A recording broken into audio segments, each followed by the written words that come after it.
네, 안녕하십니까. 전한길입니다. 혹시 뉴스 다 보셨죠? 아마 보셨다면 분노하지 않는다면 대한민국 국민이 아닐 것입니다. 바로 용서할 수 없는 범죄 마피아 조직 중앙선거관리위원회를 비롯한 선관위 그리고 헌법재판소입니다. 오늘 뉴스 다 보셔서 알겠지만 감사원에서 선관위에 대해서 비리 감찰을 했는데 무려 878건의 비리가 나왔다고 합니다. 여러분 얼마 전에도 제가 영상에서 전에 조사할 때는 1200건이 나왔었다고 보도되고 말씀드렸는데 어떻게 비리와 또 부정이 878건이 나왔다는 여러분 상상이 되지 않지 않습니까? 그런데 이 878건 안에는 인사 부정 채용에 대한 것이 저를 가장 분노하게 만들었습니다. 경력 채용을 하는데 자기 아들에 대해서도 고위 선관위 간부의 아들이라고 해서 면접을 볼 때도 마찬가지로 부정으로 연필로 면접 보게 하고 심사관이 직접 다 지우고 본인이 직접 평가를 하고 조작하는 일이 있었고 또 고위 간부 딸은 이쁘니까 착하니까 그냥 합격시켜줬다고 합니다. 여러분 이런 거에 대해서 어떻게 생각하십니까? 지금 대한민국에 대통령 비상계엄의 탄핵 이 와중에서 드러나고 있고 지금 2030 세대들이 제일 먼저 개몽되고 제일 먼저 아스팔트에 나오고 분노하는 이유가 뭔지 아시죠? 바로 법치주의와 공정과 상식이 무너진 것 때문에 전 국민들이 연이어서 일어나고 있지 않습니까? 여러분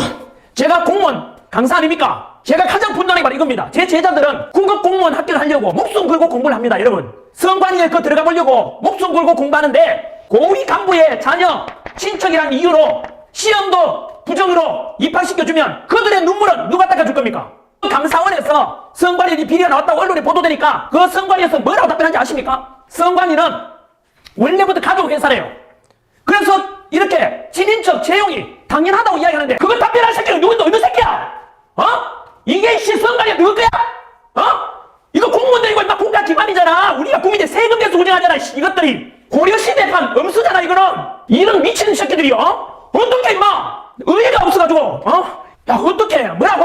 가족 뭐 회사라고? 친인척 채용이 당연하다고? 그것을 모르고 임마 그러면 공부 그게 떨어졌던 사람들 상상해봐. 너희들은 사관에서 해야 돼. 용서받지 못할 짓을 했다고.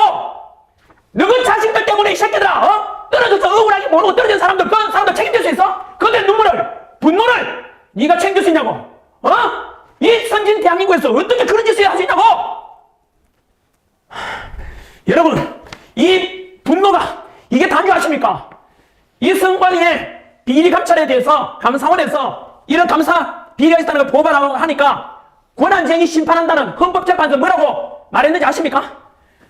감사원에서 헌법적으로 독립기관인 선관위에 대해서 비리 감찰을 하는 것은 잘못되었고 감찰을 하면 안 된다고 했습니다. 누가요? 헌법재판소에서 판결을 내렸습니다. 여러분 상상이 돼요? 아니 대한민국 사회에서 주권은 국민에게 있는데 너희들이 뭔데 임마 부정 저지른 걸 그러면 감찰하지 않으면 선관위가 어떡하라고? 어떡하라고? 헌법재판관들 답변해보라고. 이것들이 말이야 선관위나 헌재를 임마 독립기관 만들어준 것은 정부 눈치 보지 말고 공정하게 심판하고 공정하게 선거를 관리하라는 취지 아니야? 선관위가 워낙 중요하잖아. 민주주의의 가장 근본이 뭔데? 주권은 국민에 있는 거. 그 주권 행사 방법이 뭔데? 투표잖아. 그래서 나이가 80되고 100세 된 할머니께서 그 한 표 주권 행사하려고 휠체어 나와서 투표하는 거 못 봤어?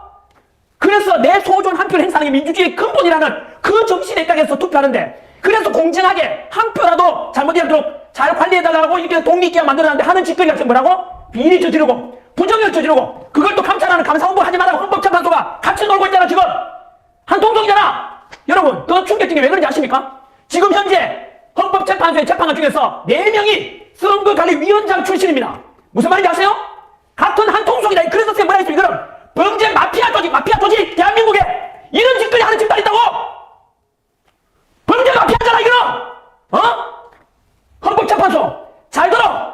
국민의 이름을 명리하는데 너 헌법재판소는 뭐지 않았어? 가루가 되어 사라질 것이다. 이거 전한길의 이야기 아니야? 대한민국 최고의 헌법학자연 허영조 술몇 표현이야.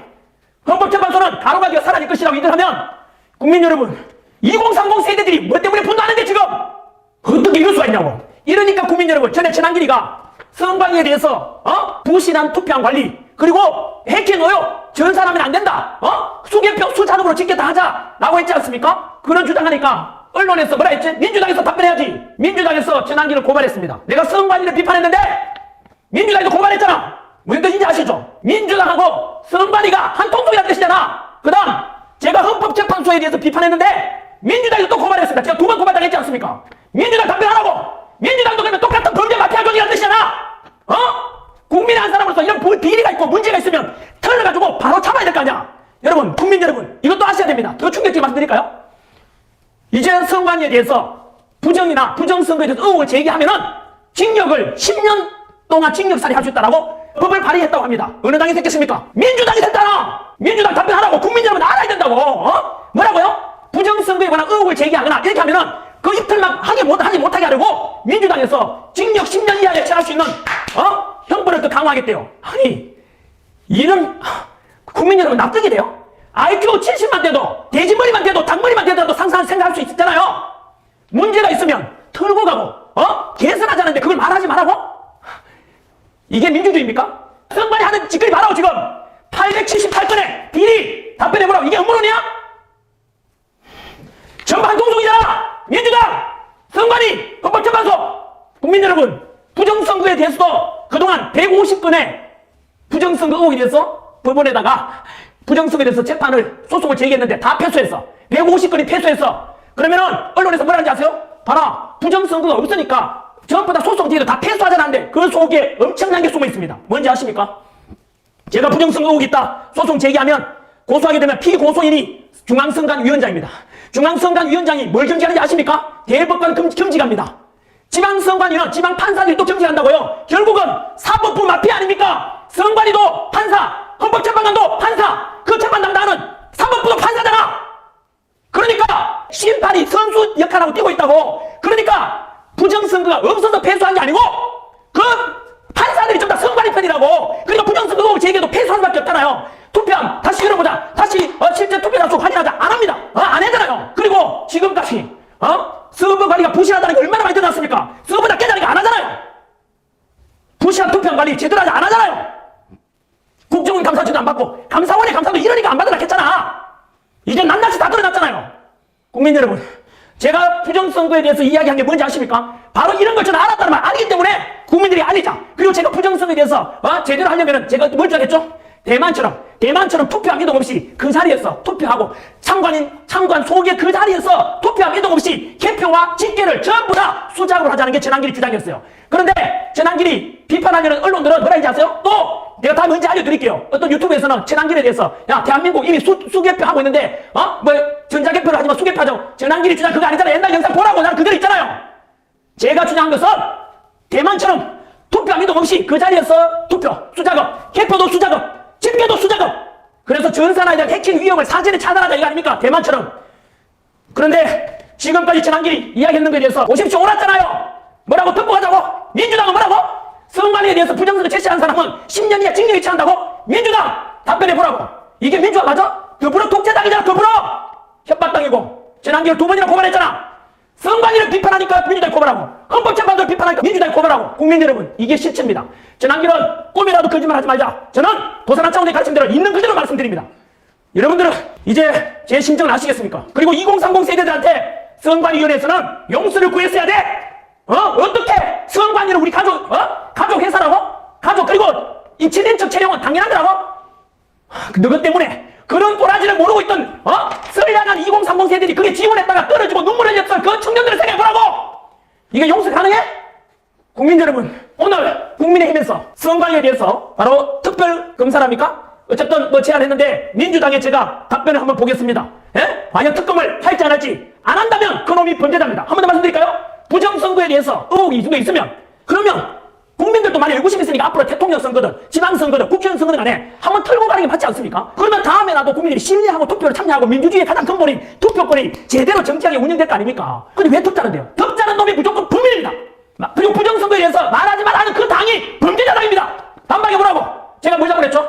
거짓말을 다 하나도 있습니까 이거?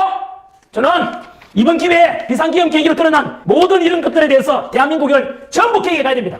민주당에 행했던 짓들 29번의 탄핵 그리고 대통령 하지 말라고 그 대통령 특감비 빵을 만들고 국가 시스템 마비시키고 내란이라고 덮으씌우고 그리고 서부지법 그 다음 공수처 반드시 국민의 응징이 있을 겁니다. 그리고 사법부 카르텔 아닙니까? 판사들이 운영하는 선관위 판사들이 운영하는 재판소 이것에 대해서 반드시 개선이 있고 그렇지 않으면 대한민국은 발전이 없을 것입니다. 썩어 빠진 거죠. 국민 여러분 언제까지 침묵하시겠습니까? 드디어 무려 30개 대학 이상에서 현재 탄핵 반대 국가 정상화시키자 체제전쟁 아닙니까 지금? 대한민국 자유민주주의 지키자 현재 30개 이상 대학에서 지금 겨울 방학 중임에도 불구하고 시우선을 했죠. 지금 탄핵을 반대한다, 시우선을 하니까 탄핵을 찬성한다는 대학 진학, 대학 진보연합, 대진연에서 반대한다고 합니다. 미친 짓 아닙니까? 민주주의라면 탄핵을 찬성하든 시우선을 하든 말든 반대하는 사람 하든 말든 이게 자유있고 이게 민주주의 아닙니까? 어떻게 시우선을 나는 탄핵 반대하니까 그걸 방해하려고 폭력 행사한다 그래. 전국 대학생 여러분 잘 보십시오. 대학 진보연합이라는 그 단체가 뭔 짓을 하는지 보세요. 과연 그 단체가 진정으로 대학생들과 2030 청년들에서 하고 있는지를 한 번 더 점검해 보시라고. 이번 기회에 전국 대학생들도 실체를 알아야 돼. 대학교 학생회 진보 쪽에 다 장캐가 있잖아. 과연 그 진보연합이라는 게 진짜로 학생들의 취업과 학생들의 공부를 위해서 얼마나 도움 주는지를 내의 눈으로 감시하고 분명히 알아야 됩니다. 뭐라 했습니까? 플라톤이 정치를 외면한 가장 큰 대가는 가장 저질스러운 인간들에게 지배를 당하는 것이고, 그리고 행동하지 않는 자의 양심은 악의 편이라 그랬습니다. 그리고 이런 분리를 보고도 슬픔도 노여움도 없이 살아가는 자는 대한민국을 사랑하고 있지 않습니다. 국민 여러분, 그리고 2030 세대 여러분, 특히 2030 세대 여러분들한테는 기성세대로서 지난길은 늘 미안한 감을 가지고 있습니다. 부디 여러분들이 살아갈 세상에서는 이렇게 부정 비리 덩어리, 마피아, 범죄자 같은 이런 것이 개선돼서 보다 더 공정하고 상식이 존중되고 법치가 지켜지는 그런 대한민국을 여러분들에게 물려줄 수 있도록 저도 제 위치에서 제 이익을 생각하지 않고 최선을 다해서 목소리 내고 2030 세대들에게 미래 세대로서 제가 끝까지 함께하겠습니다. 끝까지 함께하겠습니다. 약속드리겠습니다.